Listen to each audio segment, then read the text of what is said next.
नमस्कार भावांनो. गेले 4 दिवसापासून माझ्या चॅनलवर व्हिडिओ येत नाहीत.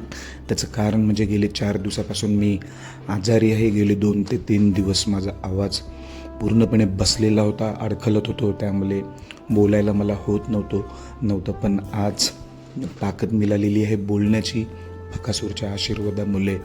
जर मी बोलता अडकलो, थांबलो तर मला क्षमा करा, कारण की अजूनपर्यंत मला बोलायला अडचणी येत आहेत. तर व्हिडिओ बनवण्याचं कारण काय, या व्हिडिओची सुरुवात करतो जाहीर निषेधाने. जाहीर निषेध. तर ते कोणाचं, नक्की काय झालं? पुसेगाव हिंदकेसरी मैदानामध्ये ज्यांनी हे वक्तव्य केलेलं आहे चुकीचं, ते मनाला लागणार आहेत. बकासूर प्रेमींच्या काळजाला लागणारे असं वक्तव्य केलेत. हे वक्तव्य देवाबद्दल करायला नव्हतं पाहिजे होतं. त्याने ते वक्तव्य केलं, हे खूप चुकीचं आहे, निंदनीय आहे, निषेधार्थ आहे. त्यामुळे त्यांचं जाहीर निषेध व्यक्त करतो परंपरा गावाची यूट्यूब चॅनलकडून. खरं तर झालं काय, तर जेव्हा आपला बकासूर पुसेगाव हिंदकेसरी मैदानात थाळी पालायला जात असताना त्याच्या अवतीभोवती एवढी पब्लिक होती. त्याच्या प्रेमापोटी कोणी बॅनर आणले होते, कोणी झेंडे आणले होते. तेव्हा देखील त्यांनी वक्तव्य केलं चुकीचं. आणि जेव्हा बकासूर पळून आल्यानंतर देखील जो वक्तव्य केलं ते खूप चुकीचं आहे. त्याचा निषेध व्यक्त करतो मी. खरं तर बकासूरबद्दल बोलावं तेवढं कमीच. बैलगाडा क्षेत्रातील देव बकासूरला बघण्यासाठी, त्याचं दर्शन घेण्यासाठी देशाच्या कानाकोपऱ्यातून पब्लिक येत असते. पुसेगावसारख्या हिंदकेसरी मोठ्या मैदानामध्ये साहजिकच पब्लिक मोठ्या प्रमाणावर येणार होती बकासूरला बघण्यासाठी. तर जेव्हा खाली जात होता आपला बकासूर, तर त्याच्या अवतीभोवती खूप पब्लिक होती. ते सांभाळणं, सावरणं ह्या पब्लिकला खूप कठीण आहे. खरं तर कमिटीचे देखील 1000 स्वयंसेवक असतात, बाउन्सर असतात, त्यांना देखील आटपत नाही. तर या मालकांना काय आटपणार? म्हणजे मालक कोण?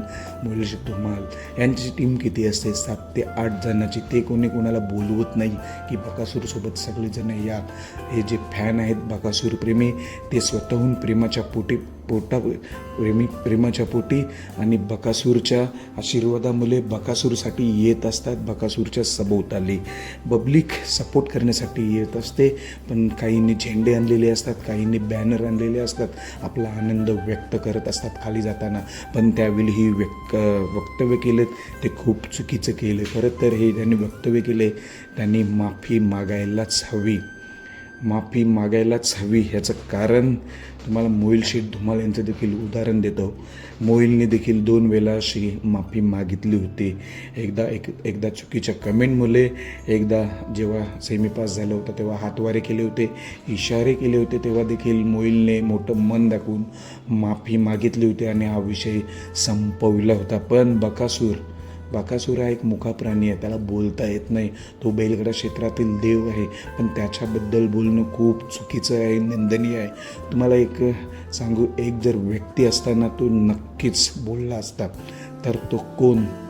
स्वर्गीय रणजित निंबाळकर सरांची आठवण म्हणून मी तुम्हाला एक सांगतो.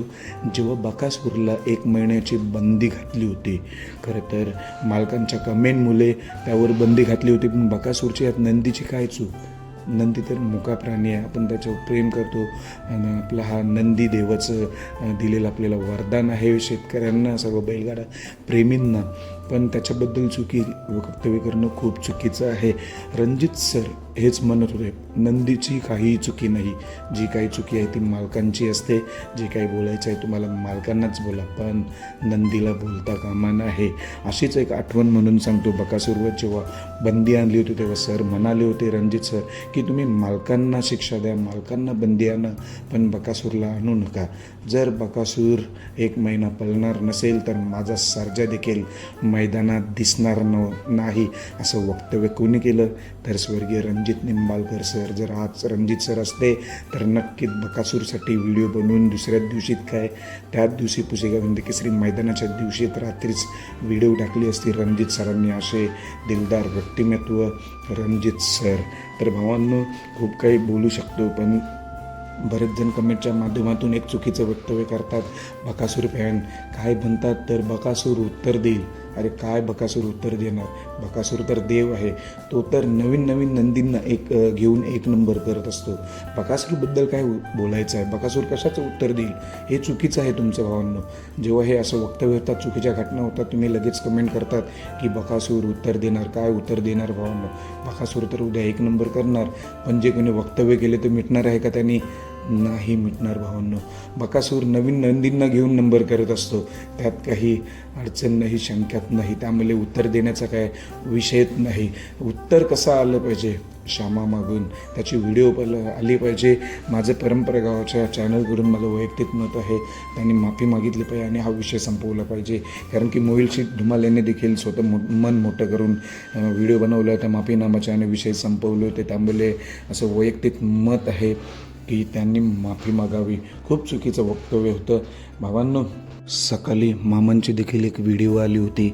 मामांनी सांगितले होते एक काय 200 झेंडे घेऊन येणार, म्हणजे पुढच्या वर्षी 200 झेंडे काय 500सुद्धा घेऊन येऊ शकतात. कारण की त्याच्यावर प्रेम करणारी मंडळी बकासूर फॅन खूप मोठ्या प्रमाणात आहेत. जर हा वक्तव्य क्षमा येत नसेल तर नक्कीच याचा उत्तर कृतीमधून होऊ शकते. म्हणजे 2026 पुसेगाव हिंद केसरी मैदानात 200 काय 500 झेंडे देखील येऊ शकतात. तर भावांनो, माझी नेक्स्ट व्हिडिओ असणार आहे बकासूर आता कोणत्या मैदानात पळणार आहे.